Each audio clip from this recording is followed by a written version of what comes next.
Olá, pessoal, boa noite. Mais uma vez estamos aqui para mais uma reunião aí do nosso curso aí de capacitação vascular. A gente dá sequência, então, na linha do cuidado do paciente dialítico, a sexta parte, são bastante partes, para a gente esmiuçar bem aí cada assunto, porque tem muita coisa interessante aí na discussão. Então, hoje a gente vai falar, então, de um assunto muito importante, que seria a disfunção do fluxo do acesso arteriovenoso, a confirmação e o tratamento. Então, a confirmação radiográfica da lesão do acesso arteriovenoso clinicamente significativa, sempre que você tiver uma suspeita clínica de que existe uma lesão, você tem que dar seguimento aí com um exame de imagem. Então, suspeitou de forma clínica, já dá gatilho para começar o estudo. Não basta apenas identificar que tem uma alteração ao exame físico e fazer nada. Então, o acesso arteriovenoso, ele demanda aí que seja proativo no sentido de intervenção. Então, quem é o grande vilão aí do acesso arteriovenoso? É a estenose, que é causada por hiperplasia intimal. Então, uma estenose, ela causa uma não maturação de uma fístula, então acaba levando aí a dependência dos catéteres venosos centrais. Ela leva à disfunção de uma fístula madura, então acaba resultando em uma depuração inadequada na hemodiálise, trombose e até abandono do acesso. Então é importante lembrar que os acessos com prótese, as fístulas com prótese, também são sensíveis aí, suscetíveis à estenose, que a estenose na prótese, ela se desenvolve, então, na anastomose do ponto aí do enxerto na veia.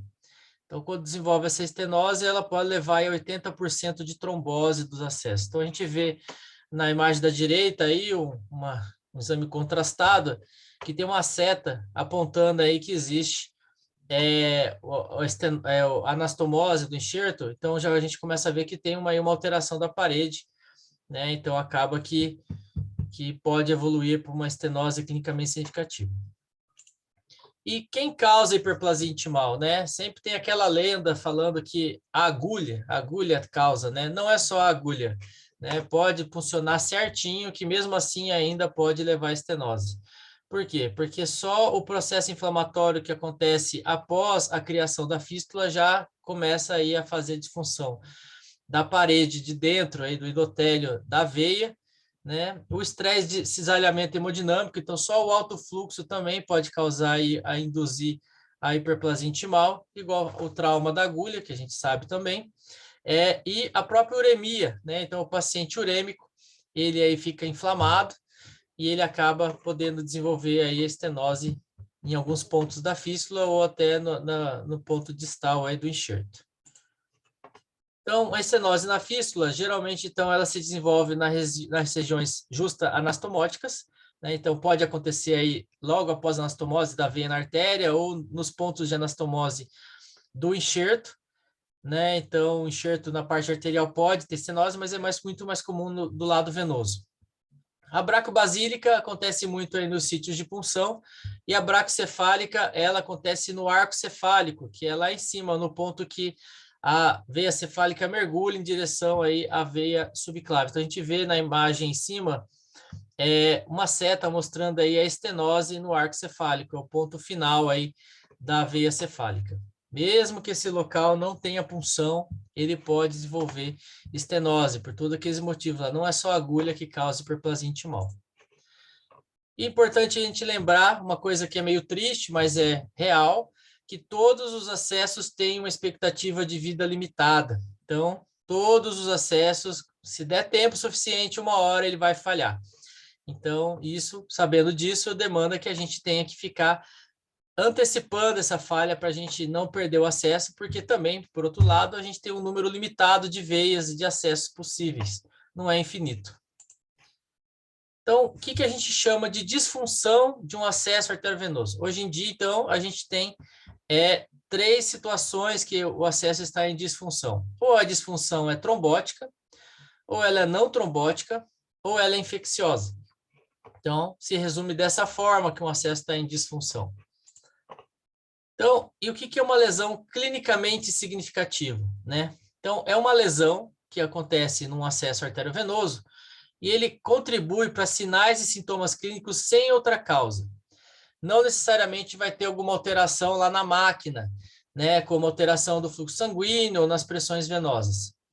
O prazo, a escolha e a extensão dos estudos de imagem para avaliação adicional depende dos recursos locais, da gravidade da doença e dos achados no monitoramento clínico.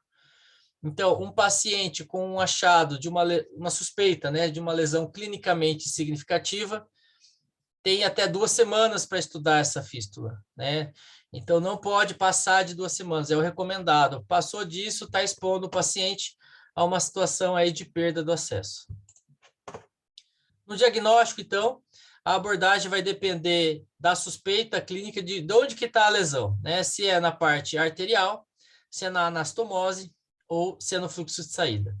O exame de escolha inicial sempre é aí o ultrassom duplex. Então, o Doppler, ele é o exame inicial e ele consegue ver uma hiperplasia não intimal, espessamento de válvulas venosas, veias acessórias que causam roubo.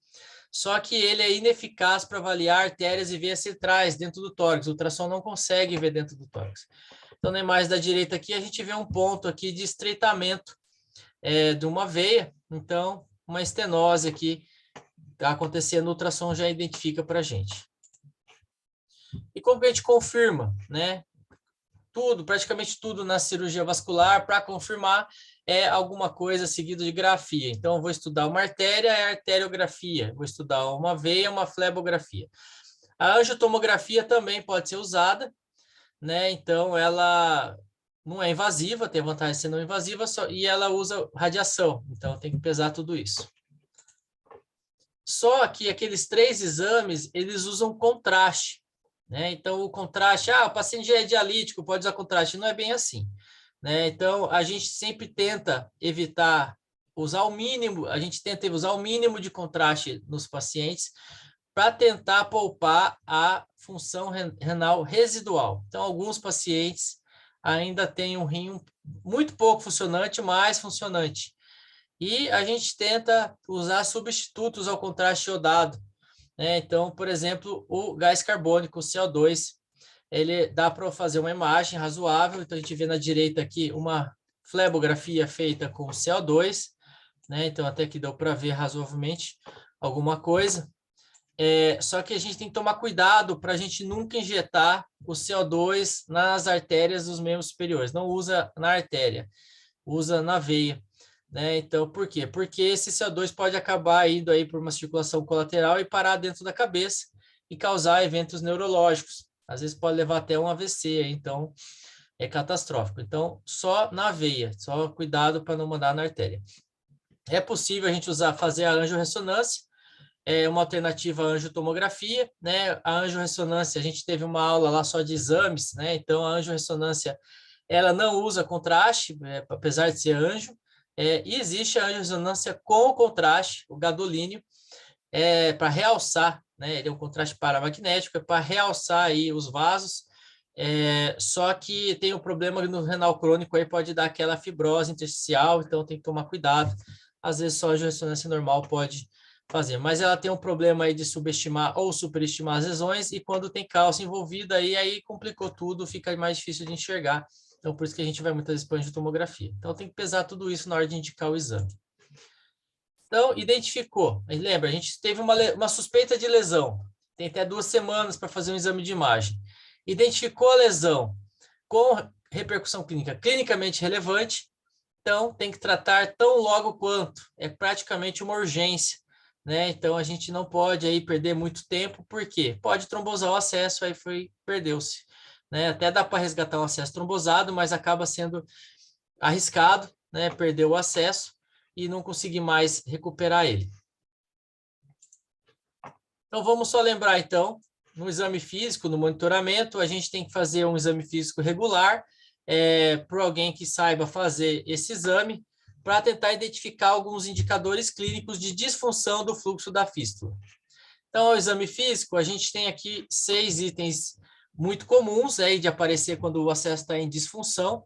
Então, a gente procurar aí um edema da extremidade ipsilateral, uma alteração do pulso fraco, resistente na área da estenose, um frêmito anormal, um sopro anormal, aquele teste que a gente discutiu que é bem interessante, a falha no colapso da fístula quando o braço é elevado, ou um colapso excessivo no segmento venoso, aí pode sugerir doença da artéria. Então, te olha aqui, um paciente colocou o braço para baixo, a veia está bem túrgida da fístula, e ele põe o braço para cima, a veia praticamente desaparece, né? Então, isso daí é um bom sinal, quer dizer que está escoando bem o sangue. Então, quando eleva o braço, a gravidade ajuda o sangue a voltar, então a veia praticamente colaba.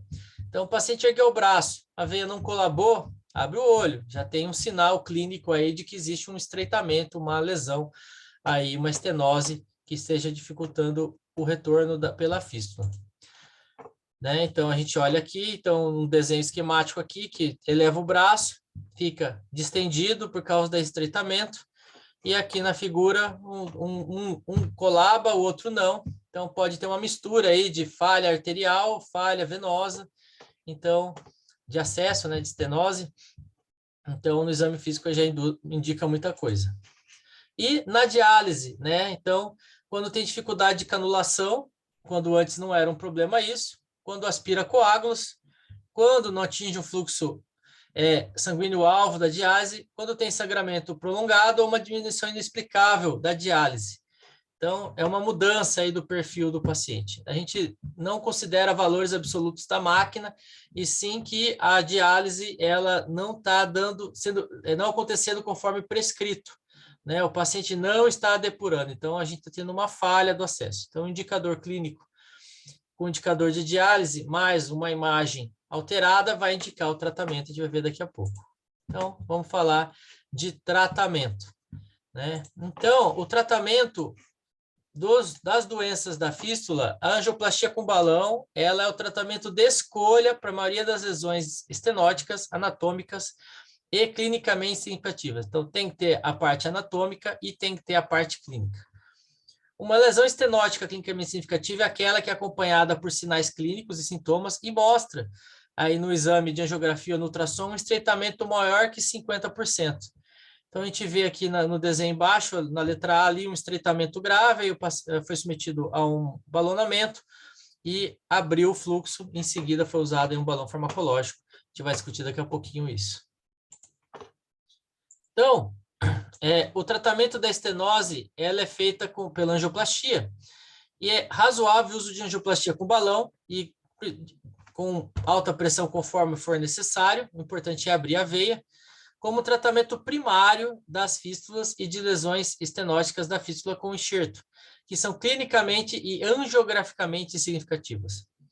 Então, ao estreitamento angiográfico presente sem sinais e sintomas clínicos, é inadequado para tratamento. Então, a gente não trata se a lesão não tiver repercussão clínica. Então, aparece aquele paciente que tem um aneurisma venoso, ele eleva o braço, a veia não colaba, mas a diálise está acontecendo conforme o prescrito, conforme necessário, a gente não mexe nessa fístula. A reestenose, então a gente olha aí na figura um stent, né? E dentro dele um fiapinho por onde passa o fluxo de sangue, bem estreitinho, né? Então o que acontece? A reestenose na lesão inicial ou em outro local ocorre em até 60% dos casos em 6 meses. Então a gente vê aí que o paciente evoluiu para uma necessidade de angioplastia, a gente já tem uma chance aí de 60% daqui a 6 meses ter que tratar ele de novo, né? Então, uma vez que entra nesse ciclo aí de angioplastia, resgate, o paciente acaba fazendo várias vezes isso, né? E não é ruim, né? Então, vale a pena, o custo-benefício vale a pena, ele tem que fazer enquanto a gente puder, porque o acesso é limitado, né? Então, a gente tem um limite de vezes no corpo, então justifica. O que muda é que a cada tratamento que a gente vai fazer, a gente não faz da mesma forma. Então, no primeiro tratamento, a gente usa o balão, né? Às vezes o balão de alta pressão. Agora, no segundo tratamento, precisou retratar o paciente, agora a gente vai usar um balão com droga, um balão com medicamento, esse medicamento, o paclitaxel. Esse medicamento, ele tenta evitar a reestenose num local que reestenosou, né? Então, o que acontece? A permeabilidade primária, que é a primeira angioplastia, ela não é significativamente diferente com o balão com droga versus o balão de alta pressão. No entanto, a sobrevida livre de reestenose de locais tratados é significativamente superior com o balão com droga comparado ao balão de alta pressão. Então, isso quer dizer, resumidamente, é o balão da segunda cirurgia. Então, na primeira, usa o balão convencional, aí um balão de alta pressão, e no segundo momento, a gente usa um balão com droga. Né? Então, esse balão com droga é uma tentativa aí de estender o tempo livre de reestenose. Existe um tipo de balão, que é o cutting balloon, que é esse balão que aparece na figura aí, que tem uns aramezinhos em cima dele. Não tem evidência que mostre que ele é superior ao balão de alta pressão no primeiro tratamento. Então, no primeiro tratamento, chegou o paciente lá com a estenose, você pode usar o balão de alta pressão normal, que está acostumado, e ele vai ser o que era certo. Agora, num segundo momento, você pode considerar usar o cutting balloon. A hora de usar o balão com droga, você pode usar o cutting balloon. E sobre o tempo de insuflação, né, uma coisa bem intraoperatória, não tem evidências que falam do tempo ideal. Mas existe uma evidência que fala, comparou 1 minuto com 3 minutos do balão aberto, e que após 3 meses, os pacientes que foram submetidos a uma insuflação com 3 minutos tiveram uma menor incidência de falha de acesso. Né? Então, agora sugere-se então, que quando a gente insuflar um balão, a gente não põe a 1 minuto, a gente põe a 3. Então, a cirurgia aí vai ficar um pouquinho mais longa por causa disso. Stents revestidos. Né? Então, existe um uso apropriado do stent, revestido autoexpansível, em preferência angioplastia, para tratar estenoses clinicamente significativas da anastomose do enxerto na veia, quando o objetivo em geral é melhorar o resultado. Né? A gente evita colocar esse stent revestido no local que é puncionado, e os melhores resultados gerais em 6 meses referem então à redução de reestenose recorrente do enxerto com prótese, da fístula com prótese e permeabilidade melhorada. O que isso quer dizer? A gente não usa o stent revestido de primeira também. A gente usa o balão lá, o de alta pressão, depois vai usar o balão com droga, aí num terceiro momento que usa o stent revestido. Né? Então, indicações para stent revestido. Uma estenose da anastomose recorrente, uma trombose anastomótica recorrente, uma reestenose intra-stent, o paciente já tem um stent, aí estenosou de novo. O tratamento de um segmento estenótico de uma veia que rompeu, ou de um enxerto que rompeu, de uma fissura que rompeu. Um tratamento de aneurisma, pseudoaneurisma, altamente selecionado. E considerar, então, o stent revestido numa terceira cirurgia. Né? Então, a gente não usa ele nem na primeira, nem na segunda. Então, chegou no momento da terceira cirurgia, é o stent revestido. Deu problema de novo. A gente lembra lá na aula anterior que falou que quando um acesso dá 3 vezes problema dentro de 6 meses, tem que se considerar aí realmente o abandono desse acesso. Aí já está dando problema demais, tem que planejar aí já um próximo acesso. E tem que pensar no futuro. Uma vez que você colocou um stent revestido no paciente, isso daí ele vai ficar nele pro resto da vida. Né? Então tem que avaliar bem o plano de vida dele para ver se vale a pena mesmo colocar um stent revestido. Às vezes a estenose é lá central, dentro do tórax, aí você já coloca o stent revestido de cara, isso atrapalha a confecção de novas fístulas, pode bloquear fluxo lá dentro e dar hipertensão venosa numa outra fístula, até mesmo a mesma fístula. Então, tem que pensar bem, né, antes de pôr. Não tem como pôr? Vamos para o balão farmacológico de novo. Né, volta um passo para trás, não coloca o stent revestido. Então, tem indicação precisa, excelente. Né? O stent revestido adequadamente indicado é preferível a angioplastia isolada para tratamento de reestenose intra-stent em fístulas com prótese ou de veia para melhorar o resultado aí em 6 meses. Então, indicando perfeitamente, ele beneficia demais o paciente. Stents não revestidos, né? Deve ser evitados. A gente não usa stent não revestido em fístula, né? Então, a gente nem parte venosa. Por quê? As intervenções para reestenose se mostraram significativamente menores que o stent revestido contra o stent convencional. Então, a gente prefere, quando for indicar, tem necessidade de um stent, vamos colocar um revestido, né? Evita usar o não revestido. Um tratamento de um acesso trombosado, é razoável que o manejo de cada episódio de trombose do acesso envolva a consideração do plano de sucessão de acesso, que tem que ser consistente com o plano de vida. Então, às vezes, um acesso trombosou e ele não precisa ser resgatado. Às vezes, o paciente está no momento da vida dele aí que não precisa de outra fístula. Às vezes, passa aí só um catéter e segue a vida dele. Então, tem que seguir sempre o plano de vida, lembrar que aquele negócio de fístula first já caiu. A gente tem que sempre dar o melhor acesso para o paciente certo, no momento certo. Lembrar, então, que o tratamento para resgate de fístula é por via endovascular, é a primeira linha de tratamento, mas em alguns casos existe o tratamento cirúrgico, que é um tratamento antigo, mas ele ainda tem as suas indicações, como falhou o tratamento endovascular, é uma lesão que não dá para tratar de forma endovascular, ou algumas situações que a gente sabe que cirurgicamente o estado é melhor. Então, por exemplo, uma técnica que a gente pode fazer é a interposição de enxerto. Então, ali na figura a gente vê um aneurisma, por exemplo, aí fez um enxerto aí de PTFE, então tinha indicação, acabou colocando, né? Então, existe ainda indicações de cirurgia aberta para quando a gente vai tratar alguma complicação de um acesso. Muito bem, pessoal, uma aulinha rápida, um bate-bola rápido. Semana que vem, um assunto importantíssimo, infecção de acesso, né? Então, isso daí é uma coisa muito grave. E outras complicações que a gente vai falar também sobre o seroma, fístulas com alto débito e a síndrome do roubo, né? Então, é isso aí, pessoal. Muito bem. Obrigado aí pela companhia e até semana que vem. Vamos encerrar a gravação aqui.